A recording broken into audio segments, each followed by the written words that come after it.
Assalamualaikum warahmatullahi wabarakatuh. Perkenalkan, nama saya Febrianggi dari kelas AK19F dengan NIM 1057311207119. Saya dari Prodi Akuntansi, Fakultas Ekonomi dan Bisnis, Universitas Muhammadiyah Makassar.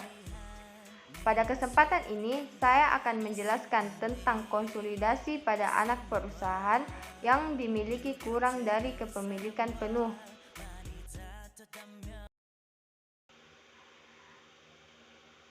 Menurut Baker 2010-187-217 menyebutkan bahwa seluruh aset, kewajiban, pendapatan, dan beban anak perusahaan termasuk dalam laporan keuangan konsolidasi, apakah anak perusahaan dimiliki penuh atau tidak.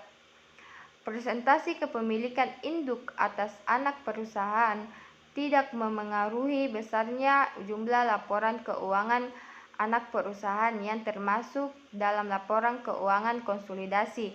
100% harus dimasukkan.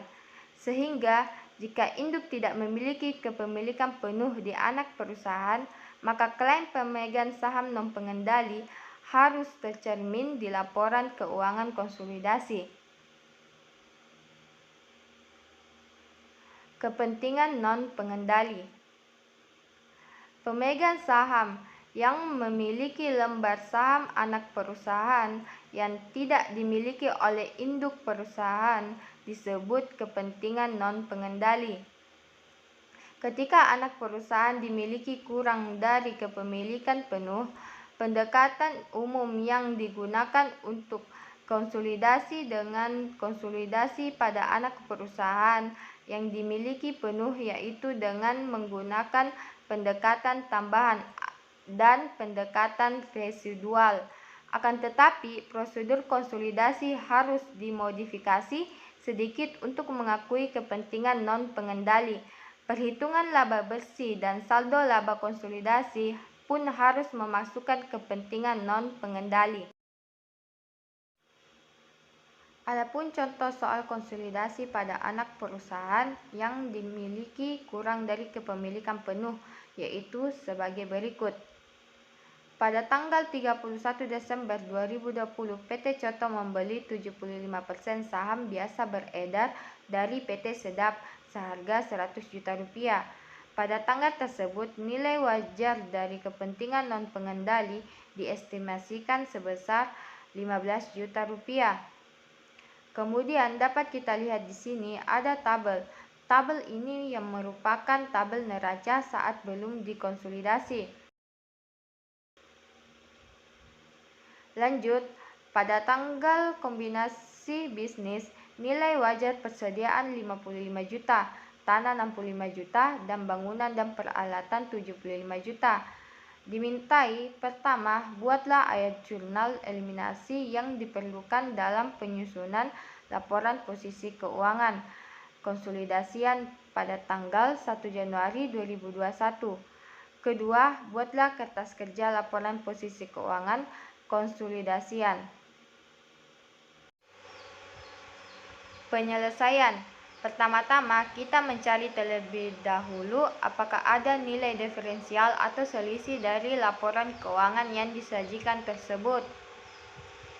Di sini total nilai wajar sebesar Rp115 juta yang diperoleh dari investasi pada saham PT Sedap ditambah dengan nilai wajar dari kepentingan non-pengendali yang diestimasikan sebesar Rp15 juta.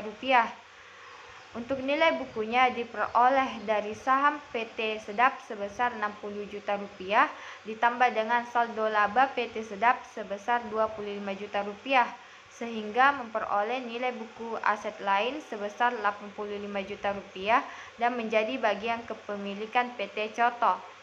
Untuk selisihnya diperoleh dari total nilai wajar investasi sebesar Rp115 juta dikurang dengan nilai buku aset lain sebesar Rp85 juta sehingga memperoleh nilai selisih sebesar Rp30 juta. Selanjutnya kita akan mencari kenaikan atau penurunan nilai wajar dari persediaan tanah, bangunan dan peralatan. di mana dalam persediaan untuk nilai bukunya sebesar 46 juta rupiah dikurangi nilai wajar sebesar 55 juta rupiah sehingga menghasilkan kenaikan nilai wajar sebesar 9 juta rupiah. Sedangkan tanah untuk nilai bukunya sebesar 54 juta rupiah dikurangi nilai wajarnya sebesar 60 juta rupiah sehingga menghasilkan kenaikan nilai wajar sebesar 6 juta rupiah.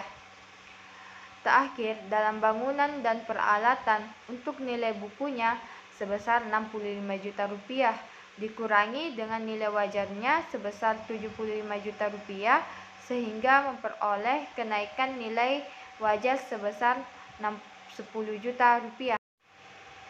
Setelah itu kita akan mencatat ayat jurnal kertas kerja konsolidasinya.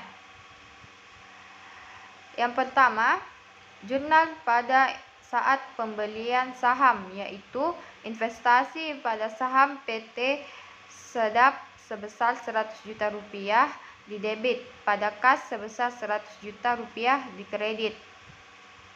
Yang kedua, jurnal eliminasi investasinya yaitu saham biasa sebesar 60 juta rupiah, saldo laba sebesar 25 juta rupiah, selisih sebesar 30 juta rupiah di debit pada investasi pada saham PT Sedap sebesar 100 juta rupiah dan kepentingan non pengendali sebesar 15 juta rupiah di kredit.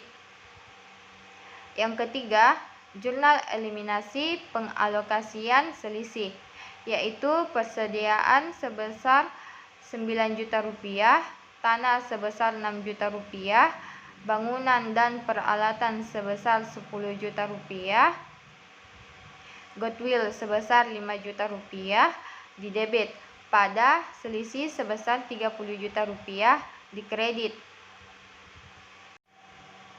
Goodwill dihasilkan dari selisih dikurang dari hasil penjumlahan persediaan tanah, bangunan dan peralatan sehingga menghasilkan 5 juta rupiah.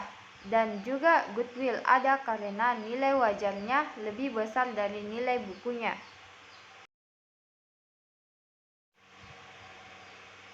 Selanjutnya, mencatat kertas kerja laporan keuangan konsolidasi PT Coto dan PT Sedap Perusahaan.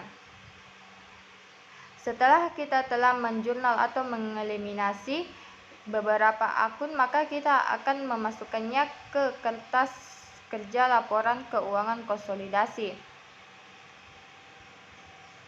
Yang pertama, di sini kita telah mengeliminasi persediaan sebesar 9 juta, tanah sebesar 6 juta, serta bangunan dan peralatan sebesar 10 juta dan berada di debit, di mana nantinya akan dijumlahkan dengan nilai dari PT Coto dan PT Sedap sehingga akan menambah nilai nominal dari akun-akun tersebut.